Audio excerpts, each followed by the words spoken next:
এক দফা দাবিতে ডক্টর মোহাম্মদ ইউনূসের বাসভবন যমুনার সামনে অবস্থান নিয়েছেন বাংলাদেশ আউটসোর্সিং কর্মচারী কল্যাণ পরিষদের সদস্যরা।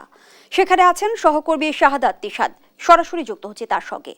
নিশাদ, আন্দোলনকারীরা কি দাবি পেশ করতে সেখানে অবস্থান নিয়েছেন, বিস্তারিত জানান। যেমনটি বলছিলাম, আসলে আজকে কিন্তু আমরা দেখেছি বিকেল থেকে যে রাষ্ট্রীয় অতিথি ভবন, যেখানে প্রধান উপদেষ্টা রয়েছেন, সেই যমুনার সামনে এখানে একদল যুবক তারা আন্দোলন করছেন। মূলত তাদের যে দাবি, আমরা জানি সরকারি বিভিন্ন কাজে কিন্তু যে আউটসোর্সিংয়ের একটি ব্যবস্থা থাকে এবং সেই ক্ষেত্রে কিন্তু কিছু যুবক যারা আছেন অনলাইনের মাধ্যমে তারা আউটসোর্সিংয়ের মাধ্যমে কাজ করে থাকে এবং সেই কাজগুলো মূলত সরকারি কাজ হয়ে থাকে। কিন্তু এইখানে যেটা দেখা যায় সেটি হচ্ছে আসলে তৃতীয় পক্ষ মাধ্যমে এই কাজগুলো তারা পেয়ে থাকে।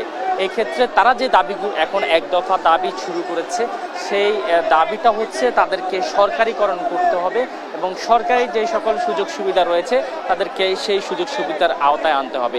অর্থাৎ আমরা যদি একটু জানিয়ে রাখি, সরকারি বিভিন্ন যে দপ্তরগুলো রয়েছে, ঢাকা ওয়াসা থেকে শুরু করে শিক্ষা ভবন, এলজিইডি, প্রত্যেকটা সেক্টরে যে অনলাইনে কাজগুলো আলাদাভাবে সেগুলো করানো হয়, অর্থাৎ বিভিন্ন টেন্ডারের মাধ্যমে অনলাইনের মাধ্যমে সেগুলো করানো হয়ে থাকে। সেই কাজগুলো যারা করে থাকে, এরকম সারা বাংলাদেশে কয়েক লাখ যুবক রয়েছে এবং তাদের পক্ষ থেকেও বিভিন্ন জেলা থেকে আজকে প্রায় কয়েক হাজার যুবক এখানে উপস্থিত হয়েছেন।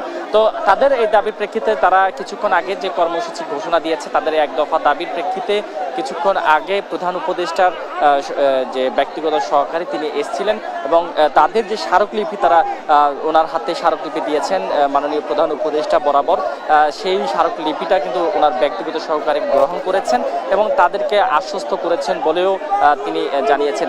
এদিকে তাদের যে আন্দোলনের নেতৃত্ব দিচ্ছেন তাদের যে দাবি তারা জানিয়েছেন, তারা 48 ঘন্টার আলটিমেটাম দিয়েছে। 48 ঘন্টার মধ্যে তারা তাদের দাবিগুলো মেনে না নেওয়া হলে তারা আরও কঠোর কর্মসূচির দিকে যাবে বলে জানিয়েছেন এবং একই সাথে বর্তমানে তারা যমুনায় আছেন এবং কিছুক্ষণ পরেই তারা সেখান থেকে শাহবাগের দিকে যাবেন এবং তাদের যে দাবিগুলো সেই দাবিগুলো নিয়ে তারা সোচ্চারভাবে তাদের যে কর্মসূচি সেই কর্মসূচি পালন করবেন। আমরা একটু কয়েকজনের সাথে একটু কথা বলবো এবং জানতে চাইবো আসলে তাদের এই কর্মসূচি কতক্ষণ নাগাদ চলবে বা কয়দিন ধরে চলবে। মূলত আপনাদের কর্মসূচি কি কারণে আমরা হলো সারা বাংলাদেশে প্রায় 8.5 লাখের মতো আমরা এই নির্যাতিত নিপীড়িত জনগোষ্ঠী আছে যারা হলো যে দাসপ্রথা হিসেবে নিয়োজিত আছে। এই দাসপ্রথায় হলো গিয়ে ইংরেজ সরকার চলে গেছে কিন্তু আমাদের দাসপ্রথা রেখে গেছে এবং হলো যে আমরা এখানে কোম্পানির আওতায় আছি, যেখানে আর কি আমরা কোনো কথা বলতে গেলে, কোনো প্রতিবাদ করতে গেলে কথায় কথায় তোমার চাকরি নেই। আমরা সরকারি চাকরি করি, কেন আমাদের এইখানে তৃতীয় পক্ষ সেই সুবিধা ভোগ করবে? আমাদের বেতন যেটা ধরা হয় তার একটা অংশ নিয়ে যায় তৃতীয় পক্ষ নামের এই কোম্পানি শোষকরা এবং আমরা হলো ঠিকমতো বেতন পাই না, বোনাস পাই না, আমাদের টোটালি কোনো বোনাস নেই। এই 8.5 লাখ ব্যক্তি আমরা হলো গিয়ে আমরা সরকারি চাকরি করার পরেও আমরা বোনাসের আওতায় নেই। সেক্ষেত্রে আমার একটাই কথা যে আমরা সারা বাংলাদেশের 8.5 লাখ এই আমরা দাসপ্রথা যারা এই দাসপ্রথা থেকে আসলে এইভাবেই কিন্তু তারা তাদের দাবিগুলো যেগুলো আছে সেগুলো কিন্তু একে একে জানাচ্ছেন এবং সেক্ষেত্রে তাদের যে কর্মসূচি এখান থেকে কিছুক্ষণ পরেই তারা সেখান থেকে নিয়ে যাবেন এবং এখানে রাষ্ট্রীয় অতিথি ভবনের সামনে যমুনার সামনে আমরা দেখেছি সেনাবাহিনী থেকে শুরু করে বিজেপির যে টিম তারা কিন্তু শক্তভাবে কঠোরভাবে অবস্থান নিয়েছেন যেন কোনো ধরনের কোনো অপ্রীতিকর ঘটনা না ঘটে।